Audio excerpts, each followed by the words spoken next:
Hello everyone, this is the imperishable Sammy Zenith, and in this video I'm going to be talking about Ultra Instinct because I feel that Ultra Instinct is a very interesting ability slash power up slash transformation, and perhaps one of my favorite things from the modern era of Dragon Ball to talk about. So, in particular, I'm going to be talking about the higher grades of Ultra Instinct that Whis mentioned in the latest chapter of Dragon Ball Super. I'm very intrigued as to what these higher levels of Ultra Instinct might be, whether it's simply getting stronger in the state of Ultra Instinct, which I think is a distinct possibility. Especially when it comes to Saiyans, because Saiyans have infinite potential. So, regardless of what their most powerful transformation is, there's always room for growth. But I have a feeling it might go a little deeper than that, and I have a theory as to what the higher grades of Ultra Instinct might be. So, in a past video, I talked about sort of the dynamics of Ultra Instinct. Or that is what I thought they might have been at the time. And back then, I jokingly said that Ultra Instinct was powered by ketones. You have to keep in mind that was not intended to be taken seriously. I don't think I made anyone upset when I said that. I was just joking about that because Martin Cabello 3 was sort of this internet sensation that I was obsessed with at the time, so I like to joke about ketones a lot in general because that's sort of Martin Cabello's thing, the ketones. But anyways, that was a bit meta. I did mention at the time that I don't think Ultra Instinct is necessarily a godly technique. I didn't think it was necessarily powered by God Ki. But as the finale of the Moro saga revealed, that is actually not the case at all. Ultra Instinct is very much a godly technique. When the Z fighters tried to send a lot of regular energy into Goku in order to power him up back into perfected Ultra Instinct, that did not work. But when Oob sent a lot of godly energy towards Goku's direction, and Goku absorbed it, he not only went into Ultra Instinct, but he was able to use a gigantification technique that allowed him to easily finish off Planet Eater Moro. So I guess the mystery as to why Master Roshi couldn't utilize the actual technique of Ultra Instinct has finally been solved, because Master Roshi was certainly moving without thinking, but he simply didn't have what it takes in terms of the training with divine energy. If Master Roshi had that up his if he had that training up his belt, then who knows, maybe he could access Ultra Instinct, aside from, the thing about requiring an empty heart, which Master Roshi obviously doesn't have. He's kind of a pervert, so that would probably obstruct Ultra Instinct a bit, since it seemingly requires a pure heart, or at least a calm heart, like Goku has or the angels have. But I think that's pretty much the same thing as a pure heart. But anyways, since Goku has Ultra Instinct at his commands, like he can use it anytime he wants, and the complete version of it, mind you, not just Sign. Yet, despite this, his Ultra Instinct is, according to his own words, bottom of the ladder, and the Ultra Instinct that the angels have and the Grand Priest has, especially in comparison, far dwarf that Ultra Instinct ability that Goku has. Sorry, I feel like that wasn't good grammar. By far, they dwarf the ability that Goku has in Ultra Instinct. Let's go with that. So, how can Goku improve Ultra Instinct? Well, in my opinion, it ultimately comes down to refining the ki that he's able to use in his Ultra Instinct transformation. According to an interview that Toriyama did, there are different components of ki. And godly ki is basically just regular ki, but more refined and condensed. One of the components is Genki, which you might be familiar with. It's the life energy that powers a spirit bomb, but it goes deeper than that. Genki is a critical component of all forms of energy that Goku and the others use in Dragon Ball. It's basically the essence of ki that gives it power. But there are two other components. There's Yuki and Shoki, which sort of act as like buffers to Genki. They sort of stabilize it. Which is why Genki in its distilled form is so powerful. Because, I mean, when you actually think about it, the Spirit Bomb remains a relevant technique to this day, despite the characters having entered godly realms of power. You would think, despite everything else they have up their arsenal now, like, you know, Super Saiyan God, Super Saiyan Blue, that the Spirit Bomb would pretty much be rendered useless by now, but that's not the case. Clearly, because Trunks used an ability not identical to the Spirit Bomb, but very similar to it in order to finish off Merge Zamasu. And Goku still considered the Spirit Bomb his ace-in-the-hole technique during the Tournament of Power, and he tried that against Jiren when even Super Saiyan Blue Kaioken failed. I would say the only technique greater than the Spirit Bomb is Ultra Instinct itself. So, yeah, Genki is a pretty powerful component of ki, but the other components of ki that I mentioned, Yuki and Shoki, are still very important in allowing someone to fight at their full potential.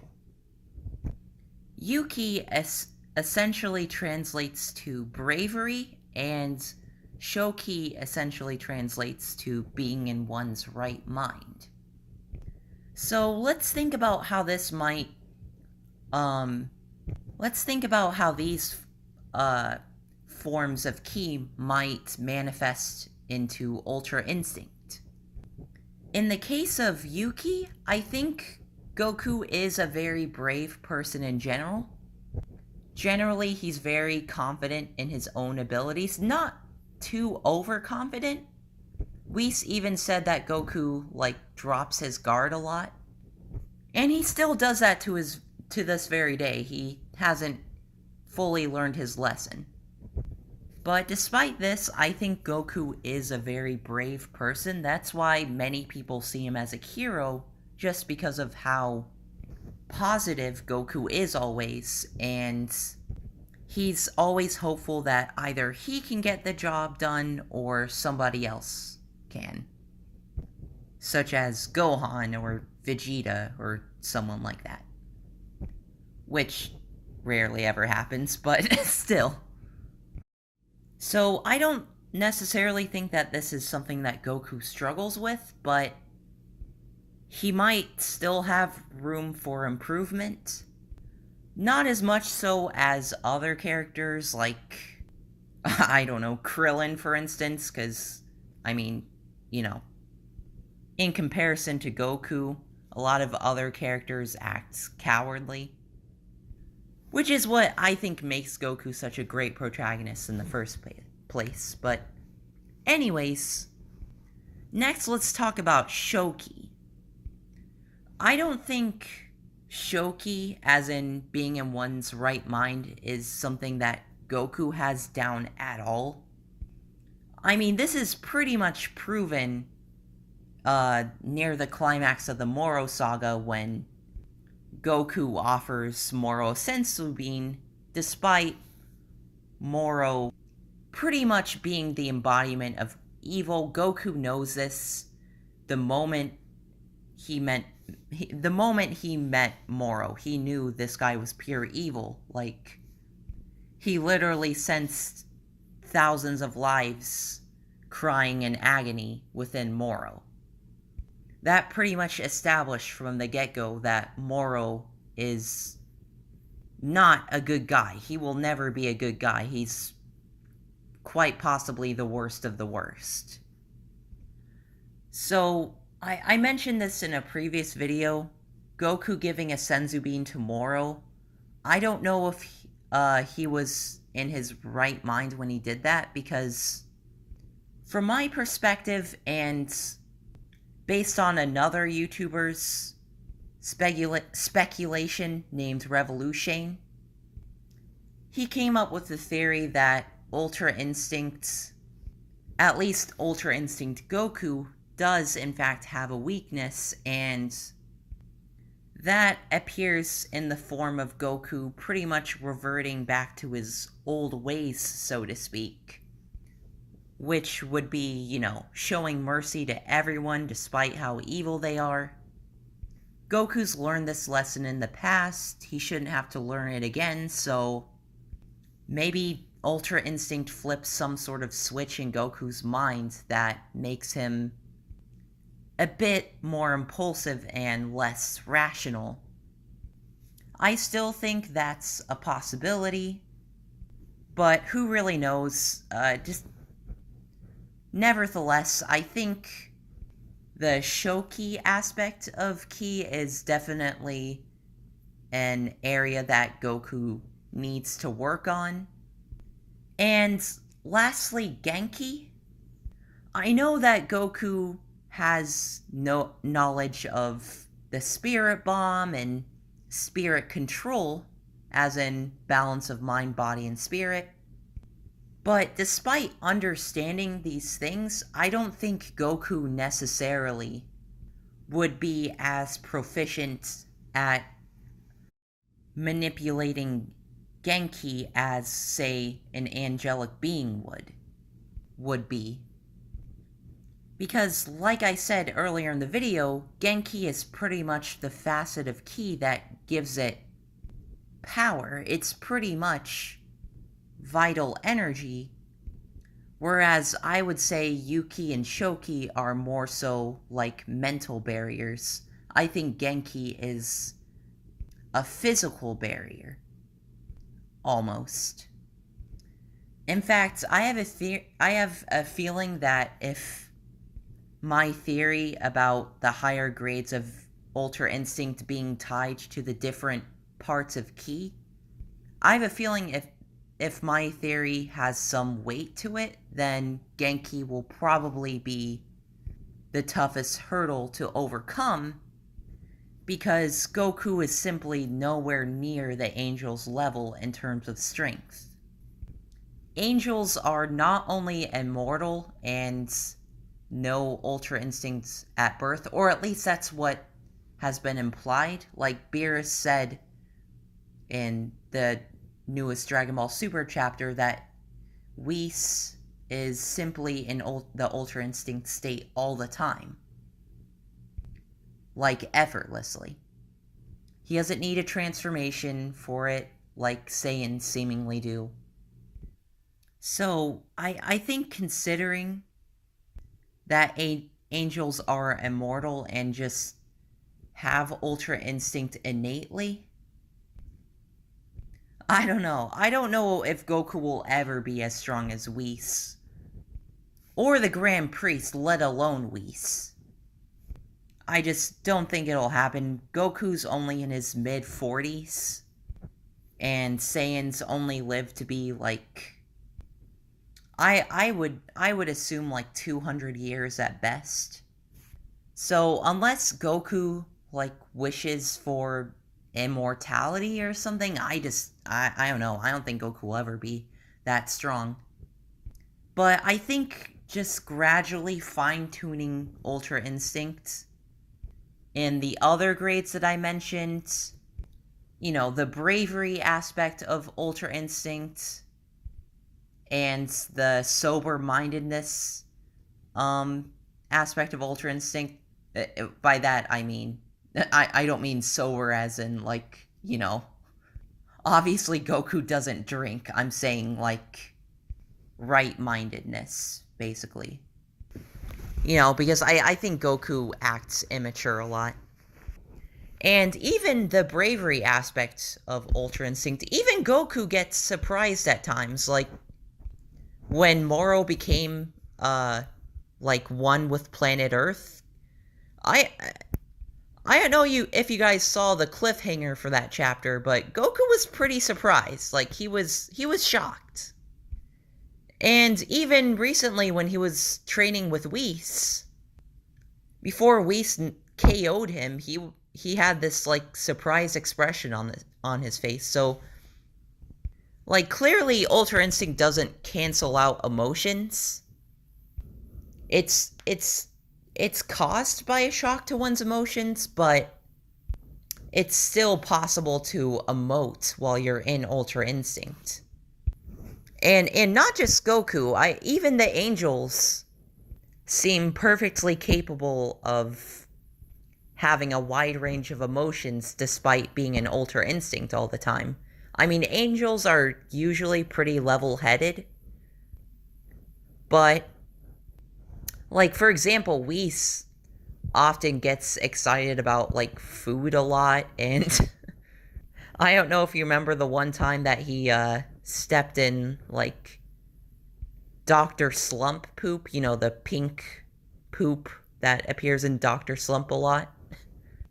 Clearly he was pretty grossed out by that. My point is that, I think fine-tuning Ultra Instinct and overcoming some of the mental barriers won't necessarily entail, like, completely discarding emotions, because I don't think that's necessary for utilizing Ultra Instinct. So I talked about what the higher grades of Ultra Instinct might be, as in mastering Shoki, mastering Yuki, mastering Genki, and what would come last? What would be the ultimate goal in terms of truly mastering Ultra Instinct? Because people call the silver-haired form of Ultra Instinct mastered a lot, which I've said this before. That's simply false. Just because Goku can use the complete version of Ultra Instinct, as in dodging and attacking without thinking, that doesn't mean it's mastered, Like, clearly the version in the Tournament of Power was far from mastered, considering each time he used it was by accident. And even now that he can use Ultra Instinct completed whenever he wants, he's probably still weaker than Beerus. Like, Beerus could probably still beat him in a fight just because of the power difference between the two. That was sort of a debate for a while. Honestly, even I was in the camp that thought Ultra Instinct Goku was superior to Beerus. But in light of recent information, particularly Beerus' reaction to Planet Moro saying that he could finish off Planet Moro quickly, I'm pretty sure that was meant to suggest, at least as far as the manga continuity goes, Beerus is still more powerful than even perfected Ultra Instinct Goku. That is just my observation anyways. But anywho, I think the ultimate goal that Goku would be striving for in Ultra Instinct would probably be, using Ultra Instinct in base form. Or just simply being able to use Ultra Instinct, the technique of it, in any of his forms. Like, if he's a true master of Ultra Instinct, then he shouldn't have... He shouldn't only be able to access it in a specific transformation. He should be able to use it in base, Super Saiyan 3, Super Saiyan God, Super Saiyan Blue, really any of his transformations.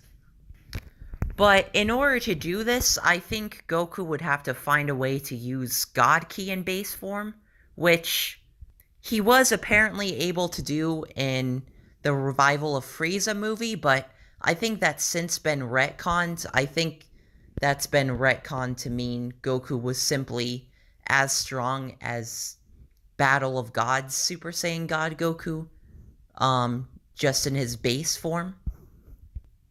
Which I guess that makes sense too, because, you know, having God Ki doesn't automatically make you, like, superior to anyone with regular Ki, as shown by the likes of Gohan, Android 17, Hit, Jiren, and I can go on with that. So so I think the Saiyan Beyond God thing is just a common misconception. It's Goku using regular Ki, but he's still as strong as he was in Battle of Gods. But I think if he wants to use Ultra Instinct in base or any of his other Super Saiyan transformations, then he would have to find a way to access God Ki in base, and from there, incorporate Ultra Instinct. And he would probably have to overcome all the other mental and physical barriers to using his Ki more effectively that I mentioned. So that's my theory about the higher grades of Ultra Instinct. Again, it might not be that. It might not be, you know, the Genki, Yuki, Shoki thing. It might just be simply getting stronger in Ultra Instinct. Because, I mean, this is Dragon Ball. Like, we tend to overthink things when it's really a lot simpler than it is complicated. Now, as for the alternative path that Vegeta is supposedly learning from Beerus, that supposedly still puts Beerus above Goku, mind you. As for what that technique might be, I haven't a clue, but I'm just guessing that it's another high-speed technique like Ultra Instinct. As in, I think it's a technique that would not necessarily increase Vegeta's power, but rather his speed. Because I think even way back in Dragon Ball Z, the characters realized that speed is more important than power. Like, you shouldn't sacrifice speed for power. That's why, you know, Super Saiyan Grade 3 was virtually useless. So, if anything, you want to be doing the opposite, which is why I think maybe, just maybe, whatever Vegeta's learning will somehow be related to the technique that, I know it sounds random, but the technique that Dispo used in the Tournament of Power, or just in the anime version, but it was like the super light speed mode or the super turbo speed mode, depending on the translation. But basically, it was a technique that dramatically enhanced Dispo's speed, because despite having the reputation of being like the fastest warrior in Universe 11, he was still slower than the likes of Golden Frieza, and I would assume also Jiren. But when he tapped into super light speed mode, he was faster than Golden Frieza and gave both Golden Frieza and Ultimate Gohan a hard time. And I would argue that he was possibly possibly faster than Jiren. I didn't say stronger, I said faster. So, in the case of a god of destruction, when you reach a certain level of power, a certain plane of power to where you can destroy planets with a flick of your finger, having a technique that simply increases your power level isn't necessarily that useful, which is why some of them try to learn Ultra Instinct and struggle to do so. But I think whatever that alternative to Ultra Instinct is it's got to be like another high-speed technique. I think that would be far more useful for a god of destruction than, some sort of power-enhancing technique, basically. And I think if Vegeta learns that, he would be a contender for Ultra Instinct Goku. I don't necessarily know what this technique would be like, because this is just a hypothesis. I'm sure whatever the writers, as in Toriyama / Toryotaro, come up with will be far more creative, because they're the creative masterminds behind the series. They can come up with ideas for the series that are way more effective than fans ever could, because they have full creative control over it. But anyways, yeah, who knows what this technique would be. I just thought of Dispo because, he looks similar to Beerus. I don't know. He might be from, he might have descended from a similar race of beings to Beerus and Champa. Probably not the exact same race, because Dispo, he looks more like a bunny, while Beerus and Champa look like cats. But their similarities are definitely worth noting. Even Champa and Vados acknowledged it. So who knows? Maybe Dispo and Beerus's species have some sort of aptitude for God of Destruction energy, God of Destruction training. Clearly Dispo isn't like a God of Destruction or a God of Destruction trainee, but I'm just saying maybe his race has an affinity to it. Even if you look at Dispo and the aura that's surrounding him in super light speed mode, it's a lot like that of a Hakaishin's. So yeah, I think I'm going to wrap up the video here. Let me know what you thought about my theory of what the higher grades of Ultra Instinct might be, and what Vegeta's new ability that he's working towards could be. Let me know. And hopefully the manga delivers on that sooner than later. I definitely hope the Granola the Survivor arc has better pacing than the Moro Saga, because the latter felt really drawn out at times. But I have a good feeling about the Granola the Survivor arc. Granola is definitely a unique sort of villain, and I thought that too about Moro at first, but Moro's personality was a bit lacking. It was a bit derivative of King Piccolo, while Granola, he's definitely being set up as a villain. He's definitely going to be an antagonist in some way, but he's already an antagonist that you can sympathize with. And it's funny that he already has a better backstory than Jiren.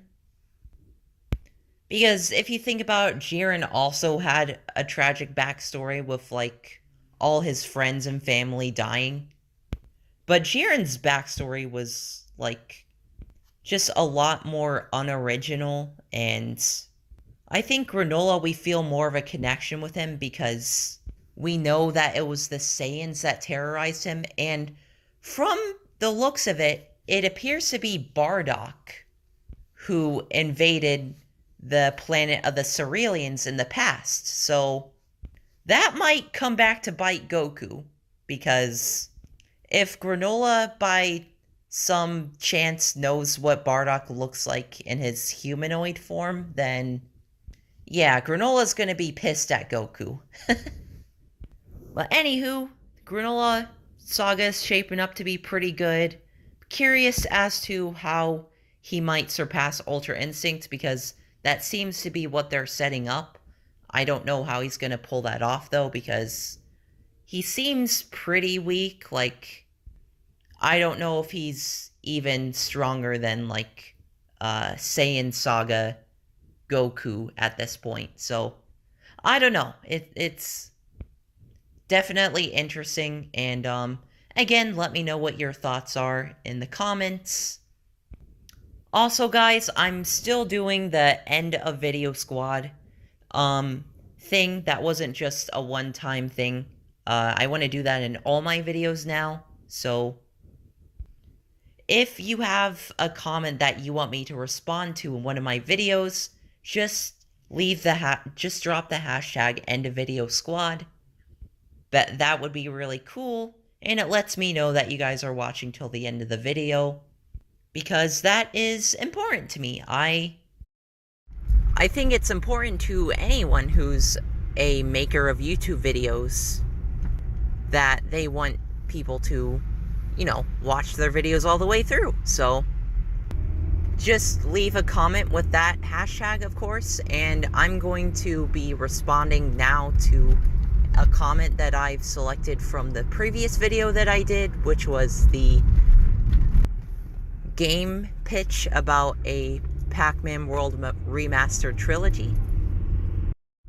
And this person actually did leave the hashtag end of video squad, and they go by the name Aaron J. So let's read his comment.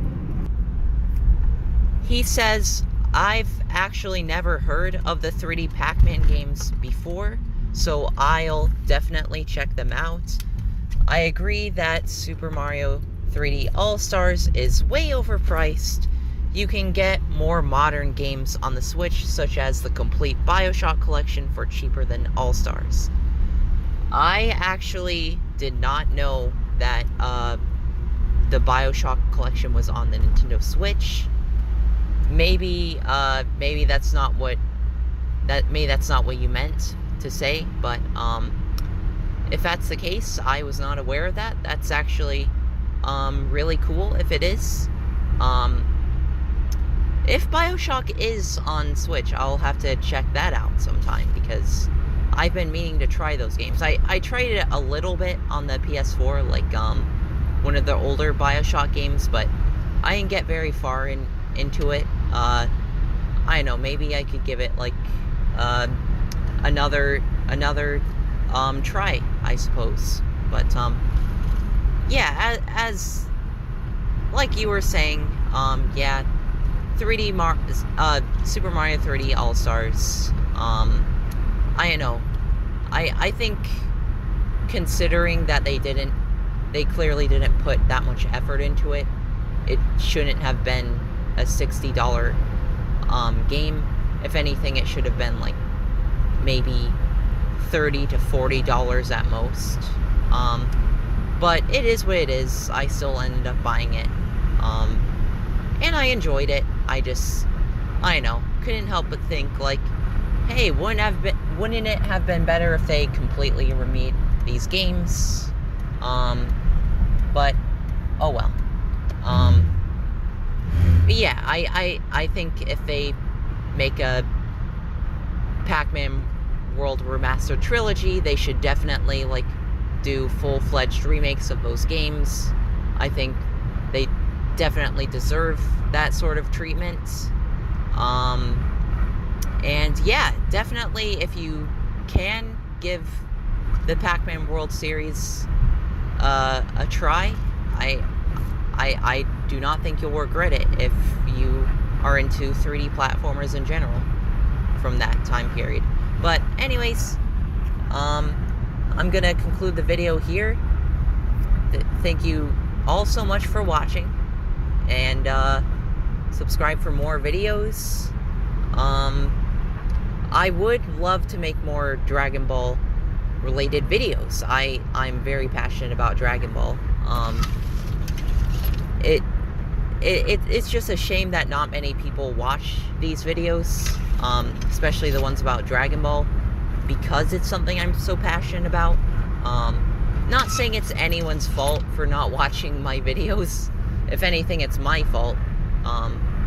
But you know, still, I feel like sometimes when I see the low view counts on like my Dragon Ball related videos, it kind of discourages me from making them, but I'm still gonna continue to make them anyways, because I'm a big fan of Dragon Ball, so I'll talk about it regardless. And I know there's still some people who watch these videos, but yeah, this video has definitely gone on long enough, and if you watch till the end, you have my gratitude. Anyways, goodbye.